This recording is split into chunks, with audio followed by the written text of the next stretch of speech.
সুখ স্বপ্ন। অবশেষে ভিজল মাটি, ঠান্ডা হলো তপ্ত বালুচর। গাছেরা ফিরে পেল প্রাণ, পাখিরা আনন্দে জুড়ল গান।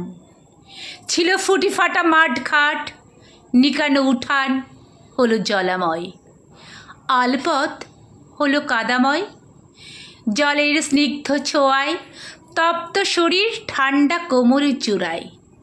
মেঠো ঘরের দাওয়ায় বসে দেখি মেঘলা আকাশ সাঁঝের বেলা। ব্যাঙ বাঙাচিরা করছে খেলা, আকাশ ঘিরে মেঘ করেছে আলোর ঝলকানি, ক্ষণ ক্ষণ বজ্রপাত। ঝমিয়ে নামলো জলের ধারা, জনহীন প্রান্তর নিস্তব্ধ গোটা গ্রাম। গাছের পাতায় টুপটাপ বৃষ্টির আওয়াজ, দু চোখ ভরে ঘুমের ঘোর। আমি আচ্ছন্ন সুখ স্বপ্ন নিদ্রায়, আমি আচ্ছন্ন সুখ স্বপ্ন নিদ্রায়।